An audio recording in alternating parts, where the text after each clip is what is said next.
ये जो 5 साइंस हैं कार्डिनल साइंस, ये इन्फ्लेमेशन की 5 कार्डिनल साइंस होती हैं। जब भी हमारी बॉडी प्रोटेक्टिव रिस्पॉन्स इनिशिएट करती है तो इन्फ्लेमेशन की 5 कार्डिनल साइंस होती हैं। नंबर फर्स्ट इज़ वर्म, जो कि लैटिन लैंग्वेज में हम इसे कहते हैं केलॉर।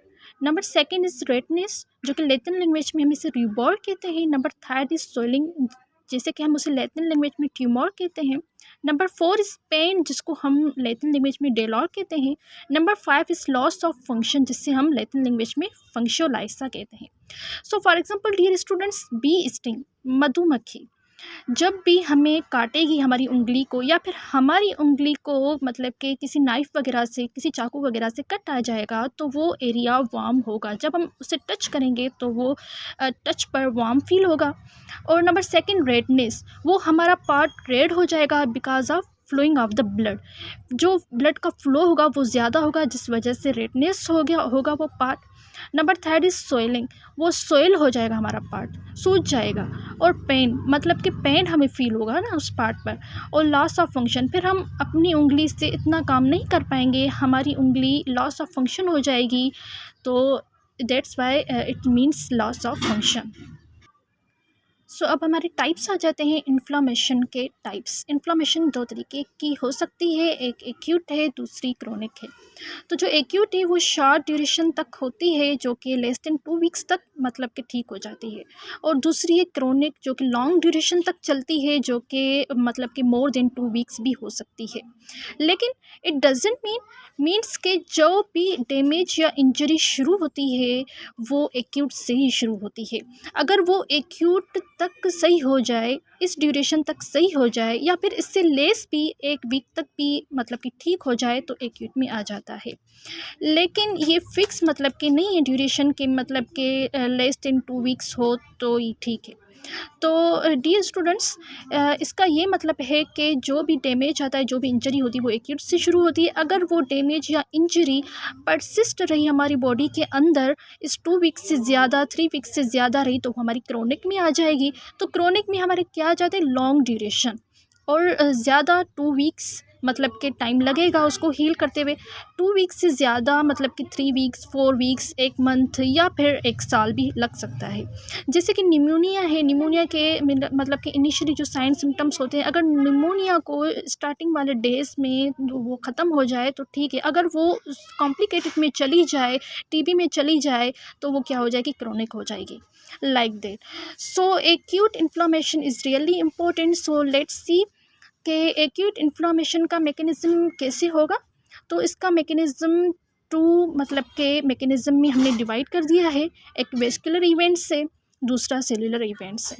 सो डियर स्टूडेंट्स, वेस्कुलर इवेंट्स जो मतलब के इसकी माना है वेस्क्यूलर, मीन्स के ब्लड वेसल्स के अंदर जो कुछ भी होगा वो हमारा वेस्कुलर इवेंट्स में आ जाएगा।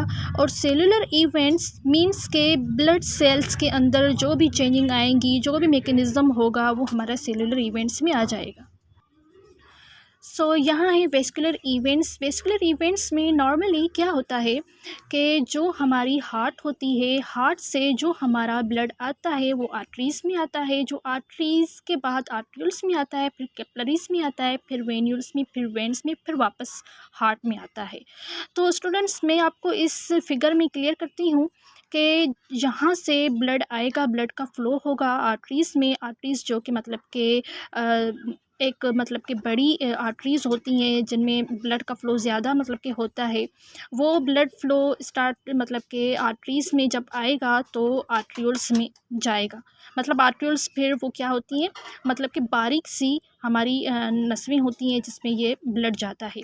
उसके बाद कैपिलरीज़ में जाएगा। कैपिलरीज़ क्या करती हैं, कैपिलरीज़ में exchanging of the oxygen and carbon dioxide होती है। तो कैपिलरीज़ टिश्यूज़ के अंदर क्या करती है, टिश्यूज़ को ऑक्सीजन देती है, फिर कार्बन डाइऑक्साइड लेकर फिर वो ब्लड को देती है, जिसमें ब्लड वो गंदा हो जाता है, और वो ब्लड मतलब कि वेन्यूल्स में जाता है। वेन्यूल्स के बाद फिर वो वेन्स में चला जाता है, फिर वापस वो हार्ट को ले जाती हैं ताकि वो प्यूरीफाई करके वापस ये मैकेनिज़्म वैसा का वैसा ही रहे, कंटिन्यू एज अ रेगुलर। सो ये नॉर्मल ब्लड वेजल्स का मैकेनिज़्म है जो मैंने आपको बताया। अब आगे चलते हैं, जो ये के वेस्कुलर इवेंट्स में जो पहला इवेंट आएगा वो हमारा वाजो कंस्ट्रिक्शन होगा, जो कि फर्स्ट इवेंट है वेस्कुलर इवेंट का। सो वाजो कंस्ट्रिक्शन मीन्स, वाजो मीन्स के वेजल, कंस्ट्रिक्शन मीन्स के नेरो, मीन्स के वेजल्स का नेरो होना, मतलब कि बारीक होना। तो ये ट्रांजिएंट होता है, वेरी शॉर्ट ड्यूरेशन होता है, ये इतना इम्पोर्टेंट नहीं होता, लेकिन आपको ये मतलब कि अंडरस्टैंड करना चाहिए कि इसका पहला इवेंट कौन सा है। सो ट्रांजिएंट ये होता है, वाजो कंस्ट्रिक्शन इवेंट होता है ट्रांजिएंट। ट्रांजिएंट मीन्स के वेरी शॉर्ट ड्यूरेशन। सो चलिए आगे चलते हैं। तो इसका जो सेकेंड इवेंट होगा वो होगा vasodilation. So vasodilation, vaso as like means vessels and dilation means के वाइड, जो मतलब कि वेजल्स होंगी वो मतलब के वो हो जाएंगी, वाइड हो जाएंगी ना, उनका वॉल्यूम बढ़ जाएगा। तो वो वेजल्स जिनका मतलब कि वॉल्यूम बढ़ जाए उसे हम वाजो डायलेशन कहते हैं। तो वाजो डायलेशन में चले क्या होता है देखते हैं कि वाजो डायलेशन में जो वेजल्स में ब्लड सप्लाई होता है वो इंक्रीज़ हो जाता है, बढ़ जाता है, और वो क्या होता है, स्लो फ्लो ऑफ ब्लड। लेकिन उसमें जो फ्लो ऑफ ब्लड होता है वो मतलब कि स्लो हो जाता है। अब जैसे कि मैं आपको बता रही हूँ कि जो मतलब एक बड़ी जगह है ना, बड़ी जगह से अगर ब्लड सप्लाई इंक्रीज़ हो रहा है, बहुत बह रहा है, लेकिन जगह मतलब कि बहुत बड़ी है, तो वहाँ से ब्लड का फ्लो आस्ता आस्ता आएगा लेकिन बढ़ता हुआ आएगा। तो ये एक दूसरे के अपोजिट है, मतलब कि ब्लड सप्लाई इंक्रीज़ होगी लेकिन फ़्लो जो है ब्लड का वो आस्ता आस्ता आएगा। तो यहाँ तक वाजो डायलेशन में हमें टू साइंस इन्फ्लामेशन की, कार्डिनल साइंस शो होंगी। Number first is redness, number second is warm. तो ये दो साइंस हमें वाजो डायलेशन में मिलेंगी। सो नंबर थर्ड हमारा स्टार्ट होगा, वो जो कि वेस्कुलर इवेंट का थर्ड फेज़ है वो हमारा होगा event third, increased vascular permeability. ये मोस्ट इम्पॉर्टेंट इवेंट है वेस्कुलर इवेंट्स का।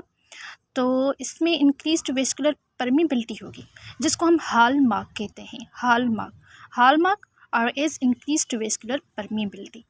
तो क्या होता है, जो ये ब्लड वेजल होती हैं, ब्लड वेजल के अंदर जो ब्लड होती है ना, उसमें जो भी मटेरियल मौजूद होता है, ब्लड वेजल्स में ब्लड के अंदर जो भी मटेरियल मौजूद होता है वो फ्लो आउट करता है, फ्लो आउट करता है। वैसे तो वेजल्स के अंदर ही वो सर्कुलेट करता है, लेकिन जब इंजरी या डैमेज वगैरह आता है तो क्या होता है, वो मटेरियल जो ब्लड के अंदर मौजूद है वो बाहर आता है, वो बाहर निकलता है, लीक आउट होता है।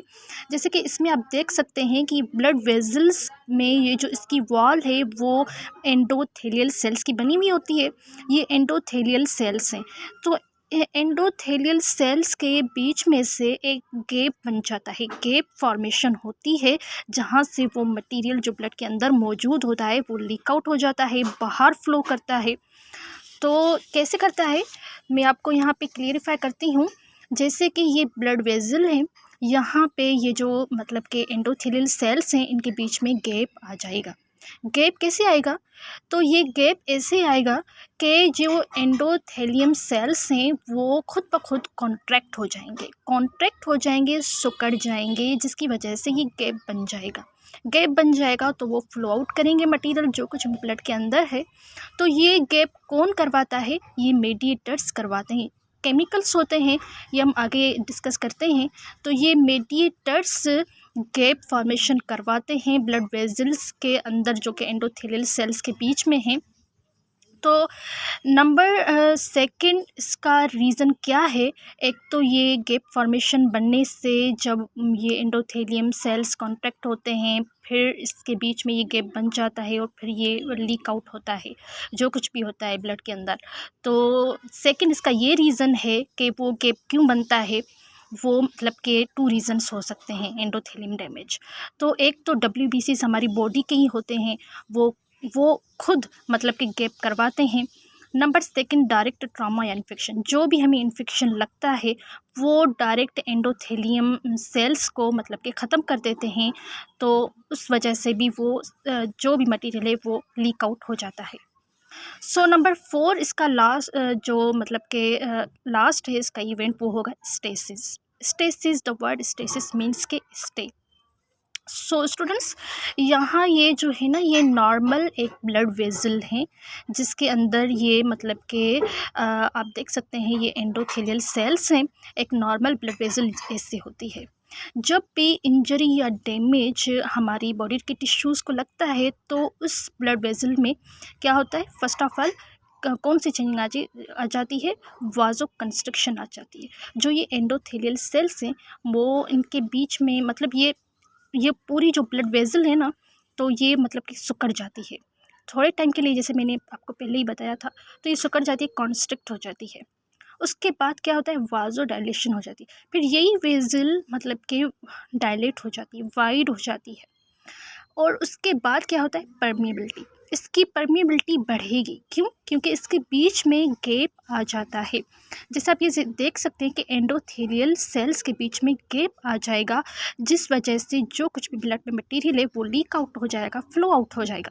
क्यों गैप आएगा? दो रीज़न से।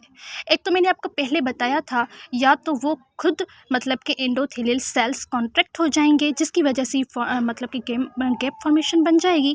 और दूसरा क्या होगा, या तो डायरेक्ट इंजरी की वजह से ये सारे सेल्स एंडोथेलियल ख़त्म हो जाएंगे, या तो फिर हमारी बॉडी की खुद WBCs ल्यूकोसाइट्स इन मतलब के एंडोथेलियल सेल्स को डैमेज कर देंगे, जिसकी वजह से गैप फॉर्मेशन हो जाएगा और फिर जो कुछ भी मटेरियल है वो लीक आउट हो जाएगा।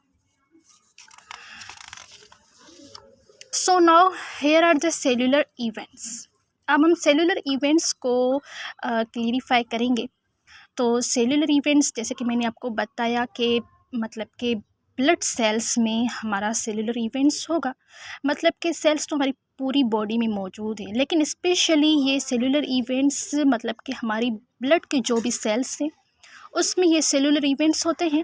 पर उनमें भी ब्लड सेल्स में कौन से वो स्पेशल सेल्स हैं जिसमें ये सेलुलर इवेंट्स होता है। एक तो WBCs होते हैं। फिर WBCs के जो टाइप्स होते हैं, न्यूट्रोफिल, मोनोसाइट, इसके अलावा दूसरे भी होते हैं जैसे बेसोफिल और एटेस्टा एटेस्टा। तो स्पेशली जो मतलब के सेलुलर इवेंट में चेंजेस आएंगी वो WBCs भी आएंगी, और WBCs की जो दो टाइप्स हैं उनमें आएंगी, neutrophil and monocyte. So let's see, जो लास्ट हमने पढ़ा था वेस्कुलर इवेंट का, जो लास्ट इवेंट था वो स्टेसिस था।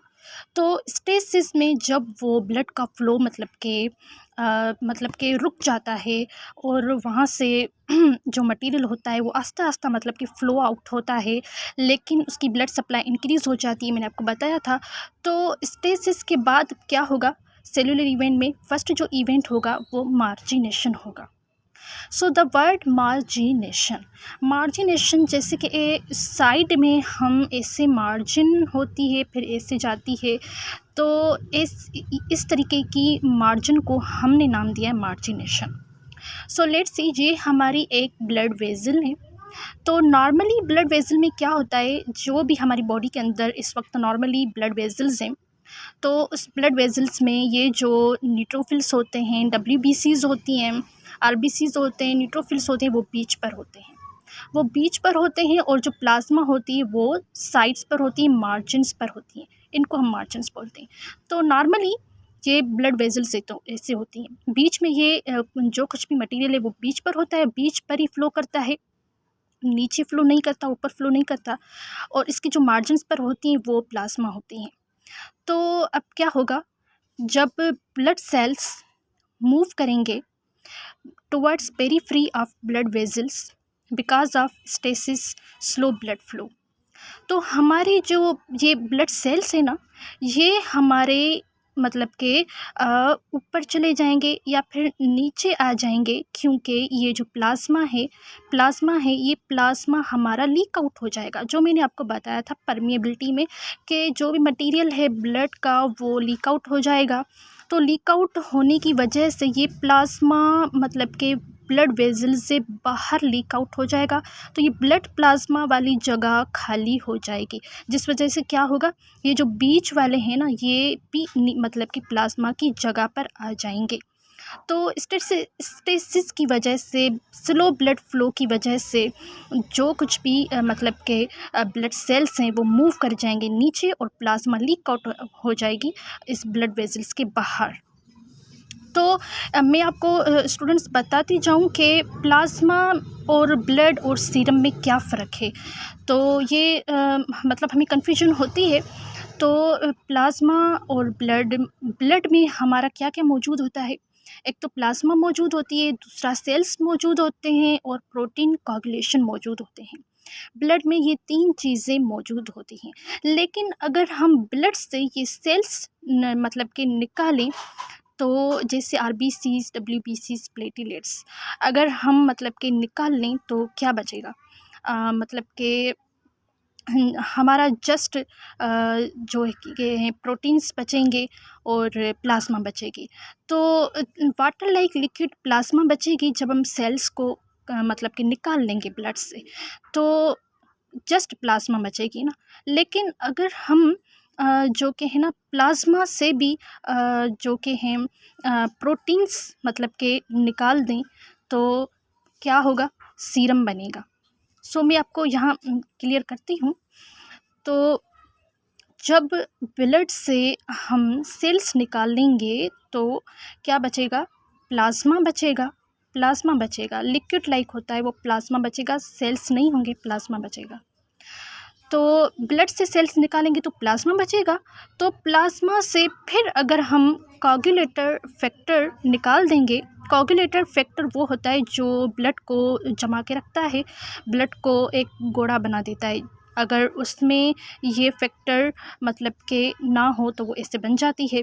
तो प्लाज़्मा से भी हम अगर ये प्रोटीन कोagulation फैक्टर निकाल दें तो क्या बन जाता है? सीरम। सीरम कोagulate नहीं होता। तो मेरे ख़्याल में ये आपको समझ आ गया होगा। तो चलते हैं आगे। अब ये जो हमारा सेलुलर इवेंट्स का हमने मार्जिनेशन क्लियर कर दिया था। अब हमारा सेकंड इवेंट है सेलुलर फेज़ का, वो जो है रोलिंग।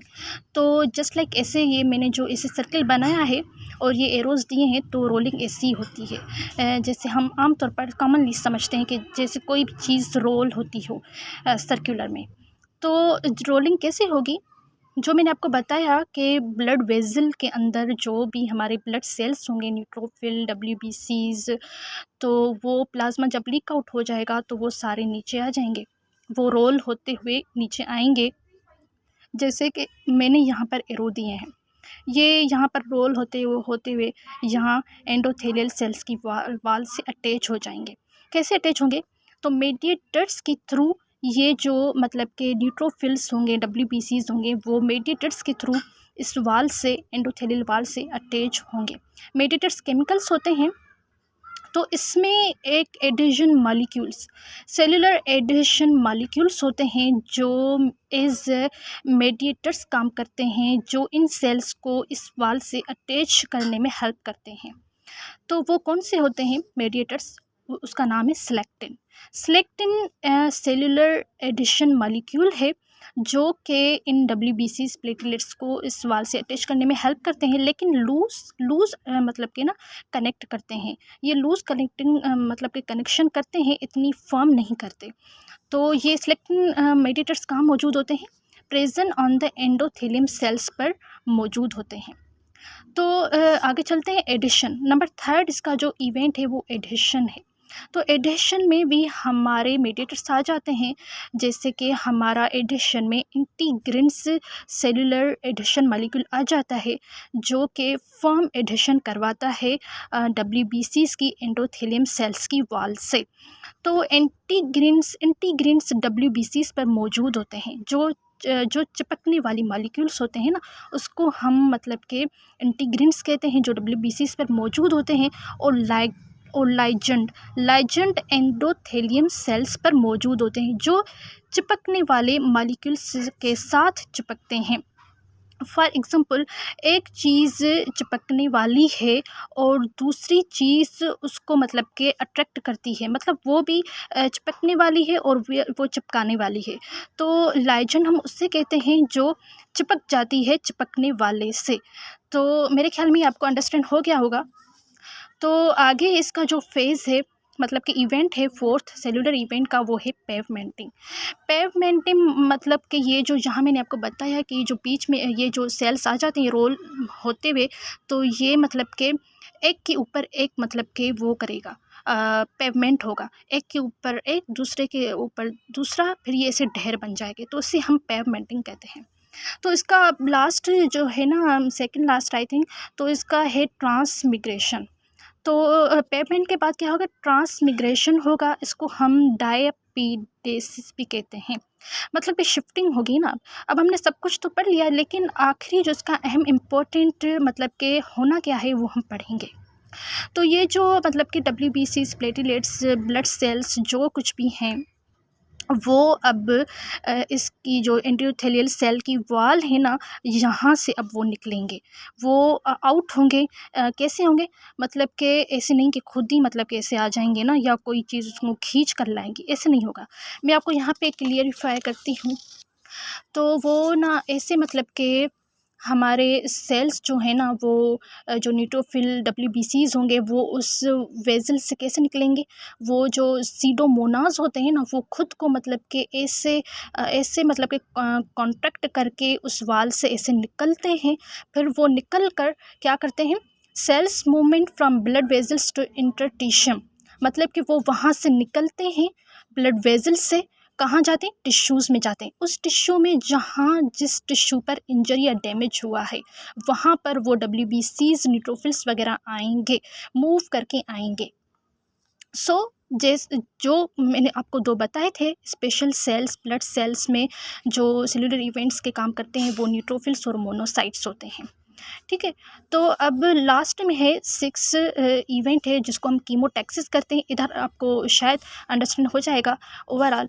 तो movement of cells through chemicals, जो सेल्स मतलब के मूव हुए ना ब्लड वेजल से, जो सेल्स मूव हुए, जो मैंने आपको बताया कि सीडोमोनास के थ्रू वो खुद ही मतलब कि वहाँ से ऐसे निकलेंगे, तो टिश्यूज़ के तरफ निकलेंगे। अब वो टिश्यूज़ के तरफ ऐसे खुद नहीं चले आएंगे, वहाँ पर केमिकल्स मौजूद होते हैं जो उनको अट्रैक्ट करते हैं टुवर्ड्स द इंजर्ड टिश्यू।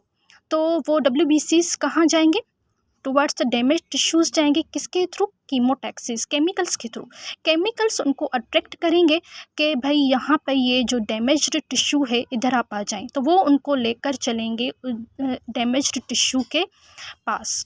तो ये जो एक्सोजीनियस और एंडोजीनियस हैं, ये कीमो अट्रैक्टेंट्स हैं, जो मैंने आपको बताया कि ये इनको कीमो अट्रैक्ट करेंगे। वो कहाँ से आएंगे, वो 2 किस्म के होते हैं, एक एक्सो, दूसरा एंडो।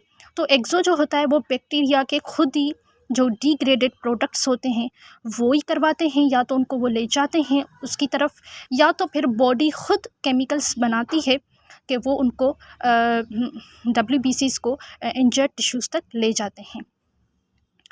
तो लास्ट में स्टूडेंट्स फेगोसाइटोसिस होगा। फेगोसाइटोसिस मीन्स के किलिंग ऑफ द बैक्टीरिया। जब अब उन्होंने वो जगह पता कर ली कि इधर वो इंजरी लगी है, तो वो WBCs, न्यूट्रोफिल्स क्या करेंगे, फेगोसाइट करेंगे। उधर जो भी बैक्टीरियाज होगा, जो कुछ भी होगा इन्फेक्शन, उनको क्या करेंगे, किल करेंगे। That's all, thank you.